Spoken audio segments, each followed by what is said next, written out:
તે હાથ ધો પેલા હાથ ધો નીચે મૂક્યા તે નીચે ના એવું ના ચાલે દક્ષ તે નીચે મૂક્યા નીચે હજી કચરા પોતા થયા જ નથી 25 भी बाद હતી આની તો ગાઈસ અમારા જેનિશ છે ને આજે બહુ ગેસ છોડે છે ઢમ તો ગાઈસ અમારા જેનિશભાઈ ને છે ને પપ્પા પર પ્રેમ બહુ આવી જાય પપ્પા ટ્યુશન થી આવે જમે એટલે પપ્પાને હગી કરીને આવી રીતે સુઈ જ જાય બોલો રાતે જય શ્રી કૃષ્ણ ગાઈસ આજે વડમ પ્રવાસ લઈ દો એ બી ડુમ્મસની બાજુમાં તો ગાઈસ આજે વિધાઉટ બેગ જાય છે મારો જેનિશ આજે લઈ જાય છે સ્કૂલમાંથી પ્રવાસ એટલે ભાઈ બેગ લઈને જ જતા ખાલી પાણી રૂમાલ લઈ જાય છે બાય રાતે રાતે બેટા એન્જોય કરજે કાજુ બદામ ભરી દીધા છે ખિસ્સામાં જો આટલા બધા સારું ચાલ રાતે રાતે બાય એન્જોય કરજે ગુડ મોર્નિંગ રાધે રાધે જય શ્રી કૃષ્ણ તો ગાઈસ મસ્ત નાઈ ધોઈને રેડી થઈ ગયા છે અમારા લાલચીને નવડાવી દીધા સરસ પૂજા કરી લીધી હવે હું જાઉં છું શાકભાજી લેવા કેમ કે રસોઈ બાકી છે તો અત્યારે લંચમાં બનાવવાનું છે દક્ષુભાઈ કહી ગયા છે કે રાઈસ બનાવજો મારી અને પ્રતિક માટે ચણાનું શાક કઢી અને રોટલા બનાવીશું અને જેનિશભાઈ માટે ખીચડી બનાવીશું એટલે બધાનું અલગ અલગ જમવાનું બનશે તો પહેલાં તો હું લઈ આવું શાકભાજી પ્રતિકનું ટિફિન રેડી થઈ ગયું છે રોટલો ચણાનું શાક કઢી એન્ડ કાકડી ફટાફટ પ્રતિકનું ટિફિન ભર દો હમણાં પપ્પા ટિફિન લેવા આવશે અને હવે દક્ષને બી આવવાની તૈયારી છે દક્ષ માટે મેં વઘારેલો ભાત બનાવ્યો છે જેનિશ માટે વઘારેલી ખીચડી બનાવવાની છે અમારા લાલજીનું બી મારે અલગ બનાવવાનું છે મેં ચણા કાઢીને રાખ્યા છે હવે ફક્ત વઘાર કરવાનો છે મસાલો બી કરી દીધો અને એમની કઢી બી અલગ કરી વિધાઉટ ઓનિયન ગાર્લિક જ હું એમનું બનાવું સ્પેશિયલ અલગથી તો કઈ નહીં પહેલાં હું ફટાફટ ટિફિન ભર દઉં પછી પપ્પા હમણાં આવી જશે ટિફિન લેવા તો ગાઈશ એક રોટલો મારો અને એક રોટલો પ્રતિકનો તો મારો મસ્ત રોટલો થઈ ગયો છે હું બી ચણાનું શાક રોટલો એન્ડ કઢી જમી લઈશ રાઈસ અમારા લાલજીનું જમવાનું અમે રાઈસ નથી ખાતા મતલબ પ્રતિકને હું રાઈસ નથી ખાતા એટલે અમારા પ્રભુને બી નથી આપ્યો અને અમારા દક્ષુભાઈ માટે મસ્ત રાઈસ બનાવ્યો છે પણ એમાં છે ને ગાર્લિક હોય એટલામાં કઈ વાંધો નહીં તે હાથ ધો પેલા હાથ ધો નીચે મૂક્યા તે નીચે ના એવું ના ચાલે દક્ષ તે નીચે મૂક્યા નીચે હજી કચરા પોતા થયા જ નથી હાથ ધો એવું ના ચાલે ને હાથ ધોયા વગર જમવા બેસે બેટા હારું તો જમજા તાર બાપો પછી નકરા પૈસા દવામાં જ કાઢે બરાબર અમારી વાત ના માનો તો કઈ વાંધો નહીં કપડાં ચેન્જ ના કરે તું ડેટોલ થી હાથ ધોઈ આવે મેં જોયું પણ તે નીચે મૂક્યા ને હવે ચમચીથી ખાજે તો ગાઈસ ચાલો અમારા લડ્ડુ ગોપાલને જમાડી લઈએ અમારા લાલજીને એ તો આવશે ડુમ્મસ ગયો છે તો પ્રવાસ પપ્પા આ થેલી છે ને એ કોઈ છોકરાઓને આપી દેજો ને ગરીબના છોકરાઓને એમાં છે ને દક્ષ જેનિશના કપડાં છે હાથ ધોયા વગર જમવા બેઠો છે નહીં ધોયા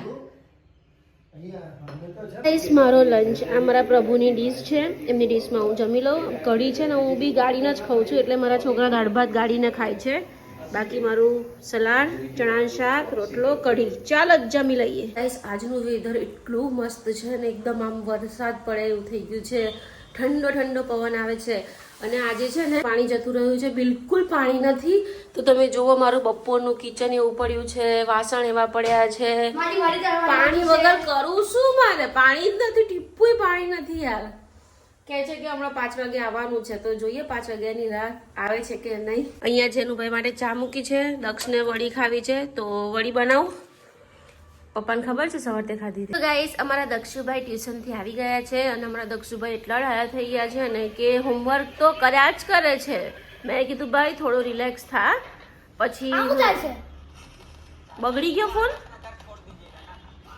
હા બગડી ગયો ચડી પાઈ ના જેનિશ છે ને ટ્યુશનથી દોડતો આવ્યો સીધો ટોયલેટમાં જતો રહ્યો હવે એક કંઈક મોટી સ્ટોરી કહે છે સાંભળીએ કેવી સ્ટોરી છે બેટા શું થયું દક્ષનો ભૂલથી કેલેન્ડર આવી ગયેલું હા પછી મેં ટીચરને કીધું તમારા પાડે નહીં આવતું એટલે મેં ઘરે જાઉં તો મેં ઘરે આવ્યો પણ દક્ષુનું કેલેન્ડર જ ન ભૂલી ગયો પછી દોડતો ગયો C5 પછી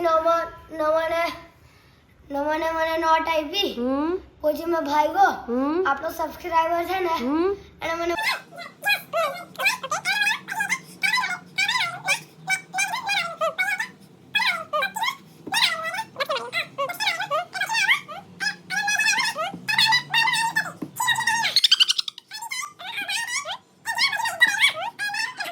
તને બહુ છી લાગી હતી, એમાં બધું બગડી ગયું એમ. છી લાગી હોય ને તો નીચે ટોયલેટ છે, નીચે જઈ આવવાનું. પપ્પા તને કરાવ્યું હતું ને તે દિવસે? અલા પણ એમાં ફ્લશ નથી, પેલું ચિપકારી નથી. તો ધોવાનું ધોવાનું છે. પાછળ બી ટોયલેટ છે આપણા બિલ્ડિંગ નીચે. મમ્મા એક્ટિવા મૂકે છે ને ત્યાં બી ટોયલેટ છે, ત્યાં બી જઈ આવવાનું. પણ માં બી નથી, કશે ફ્લશ નથી, પેલો પિચકારી કશે નથી. તો ગાઈસ અમારા જેનુભાઈને જોરદાર ટટ્ટી લાગી ને ભાઈ દોડતો આવ્યો સીધો ટોયલેટમાં. એમાં પાણી નહીં. બિચારાનું પોપટ થઈ ગયું છે એનું. બોલો ભાઈ તમારે શું છે, શું ખાવું છે? ચા નાસ્તો? પૂડા નહીં, જેનું આજે હું થેપલા બનાવવાની છું ઘઉંના. એમાં કશું નાખીશ નહીં, એ ખાવાના બરાબર. ગોળ ને થેપલા અથવા ચા ને થેપલા બેમાંથી એક ખાવાનું છે. ગોળ ને થેપલા ખાવામાં. ગોળ થેપલા ખાઈશ? મને ભાવે. આવે બસ તો પછી ગોળ થેપલા બનાવી દઈશ બરાબર. દક્ષ તારે ચા કે ગોળ? પણ બાકી હવે આજે હું કશું નહીં બનાવવાની. ખાતા ઓકે, ખાતા શીખો કઈક. એકનું એક નકરા રોજ દાળ ભાત ને ગોળ ભાખરી. બોલો મારું હું હતું ગોળ ને થેપલા. જલ્દી બોલો. થેપલા ને ચા. થેપલા ને ચામાં મજા નહીં આવે, ગોળ ને થેપલા મજા આવશે. તું સ્કૂલમાં ખાય છે ને તને ભાવે છે ને? પણ એ બીજા ગોળ હોય છે એવું તો ચા થેપલા ખાજે. ઓકે, હું ચા થેપલા જ ખાવાની છું. સોરી, દૂધ થેપલા. હું ચા પીતી નથી. હવે કંઈક ખાતા શીખો નવું. લ્યો અહીંયા જનગણ મને ચાલુ થયું. અહીંયા આ બંને ઊભા થઈ ગયા. વાહ વાહ વાહ, દેશભક્ત અમારા. ગાઈસ અમારા દક્ષુભાઈ મસ્ત હોમવર્ક કરવા બેસી ગયા છે. આજકાલ તો બહુ ફાઇન ડાયો થઈ ગયો છે અમારો દીકો. બહુ દિવસ રજા પડી હે ને દક્ષુ સ્કૂલમાં તને? ગોટી બહુ દિવસ રજા પડી ને બેટા. ચોથું બગડ્યું કે તારું? હવે પાંચમામાંથી ખૂબ ધ્યાન આપજે. તે ઓપરેશન કરાયું. આ વખતે આ વર્ષે તો બહુ બીમાર રહ્યો બેટા. ઓપરેશન કરાયું ને ઇન્ફેક્શન થઈ ગયું, બધું બહુ થયું ને. કંઈ નહીં, પણ હવે છે ને પાંચમામાંથી ખૂબ ધ્યાન આપજો બેટા. સરસ ભણી ગણીને આગળ આવો, મોટા માણસ થાવ, પોલીસ બનો, ડૉક્ટર બનો. બીજું તો હું બનાય? યુટ્યુબર તો હું છું, યુટ્યુબર નથી બનવું આપણે. તો ગાઈસ અમારા લડ્ડુ ગોપાલનું જમવાનું થેપલું એન્ડ દૂધ. તો ચાલો પહેલાં ભગવાનને જમાડી દઈએ આપણે. લાલજી જમવાનું આવ્યું. ગાઈસ અમારા દક્ષુ જેનુનું જમવાનું થેપલા એન્ડ ગોળ. કેમ કે અમારા ભાઈ સ્કૂલમાં થેપલા ને ગોળ ખાય છે ને ભયું? ભયું ભાવશે ને? ભાવે દક્ષુભાઈ ભાવશે ને દીકો? ભાવે ખાવું પડે માં દીકો, બધું ખાવું પડે. ખબર છે? અહીંયા આ પ્લાસ્ટિકની સ્કીન રાખી હોય ને પ્લાસ્ટિકની, તો વિટામિન ખાવા પડે. પછી પપ્પા જેવા મમ્મા જેવા કાણા પડી જાય. આમાં બચોડી ક્યુટ સ્કીન રાખવી હોય ને તો શાકભાજી ખાતા થઈ જાઓ. ઓકે લેટારા ગુંગાર જ છે, સાચો ગુંગાર જ. ગુંગાર. તો ગાઈસ અમારા જેનીશભાઈને છે ને પપ્પા પર પ્રેમ બહુ આવી જાય. પપ્પા ટ્યુશનથી આવે, જમે એટલે પપ્પાને હગી કરીને આવી રીતે સૂઈ જ જાય. બોલો. અને મસ્ત થેપલા અને ગોળ ખાય છે અને પપ્પાના ખોળામાં આરામ કરે છે. તો ગાઈસ ઓય હું છે તારે 25 બી પાદ હતી હની. તો ગાઈસ અમારા જેનિસ છે ને આજે બહુ ગેસ છોડે છે. ઢમ 1 2 10 100 પૂત કર્યું. એટલે જ મેં વિડીયો ચાલુ કર્યો. મેં કીધું આજે આને શું માંડ્યું છે, પેટ સાફ નહીં થતું શું? ઓ ભાઈ તારે ખાવાનું છે? ના. ઓકે, તો જેનુભાઈનું મસ્ત ગોળ ભાખરી દક્ષને ખવડાવી દીધી. હવે જેનિસ અમારા ઘરમાં પાછું ઠૂસ ચાલુ થઈ ગયું છે. બોલો લો, બંને ભાઈઓ ઠૂસ કરવા માંડ્યા. જમતા ઊભા થયા. જમતા અને પાછળ મસ્ત મેચ ચાલે છે. ચક્કો છક્કો વાગે ને એટલે ઠૂસ કરવા લાગે. બોલો હવે બહુ જૂનું થઈ ગયું. ઠૂસ એમ ફાઇનલ છે એટલે I supported RCB. વીરા કોને સપોર્ટ કરે? RCB. ચાલ જમવાનું બાકી છે, હજી બેસી જા. મમ્મા જ્યારે વિરાટ કોહલી દાઢી ઉપર ચાલુ બી નહીં કરાવી ત્યારથી રમે છે અને દાઢી અત્યારે વ્હાઈટ આવી છે ત્યારથી એક ટ્રોફી જીતી છે. એવું છે? અમારા જેનિશભાઈનો બોલાવો આવી ગયો છે. 9 વાગે રોજે બોલાવો આવી જાય અમારા જેનિશભાઈનો. જાઓ થોડી વાર રમી આવો, પછી આવી જજો પાછા. અને મારી વાત સાંભળ. બંધ કરો. મારી વાત સાંભળ જેનિસ, જો રમીને આવ્યો હું સુઈ ગઈ હોઉં તો મને ઉઠાડતો નહીં, હા? એટલે બહુ મારીશ, પરમ દિવસે માર્યો તો એમ. જો જો જો જો શું કરે છે, જો જો જો જો શું કરે છો ભાઈ તમે લોકો? આ મારીને ડેવિનની ચેટિંગ. એમ શું કહે છે તું?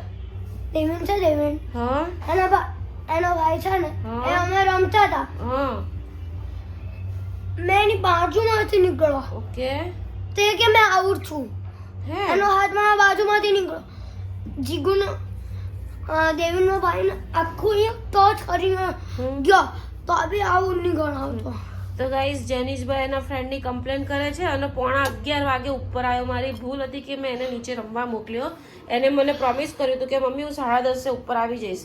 કેટલા વાગ્યા? કેટલી બૂમો પાડી? કેમ ના આવ્યો વહેલો? તને ખબર છે છોકરા ઉપાડી જાય છે? જેનું રહેવા દે, ગંદુ ગંદુ એ મારીશ પછી તું.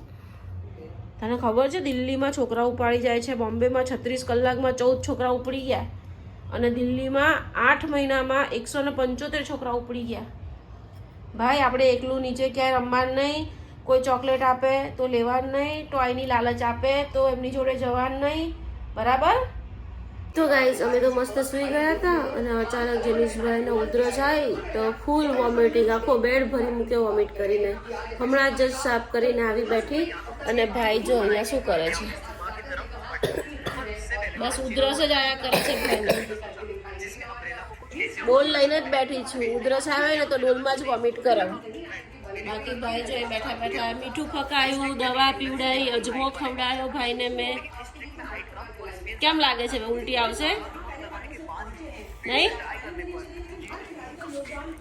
મસ્ત નીચે રમતો તો મેં નીચેથી બોલાયો, ઘરે આવી 2 ગ્લાસ, ઘરે આવીને 2 ગ્લાસ ગટાઈને પાણી પી ગયો અને ભાઈને વોમિટિંગ સ્ટાર્ટ થઈ ગઈ. બોલો અત્યારે 11:30 પોણા 12 થયા છે. હું ને જેનિશ તેના પપ્પા અમે ત્રણેય જાગીએ છીએ. કાલ સવારે હવે એને સ્કૂલે નહીં મોકલું અને દવાખાને લઈ જઈશ પહેલા.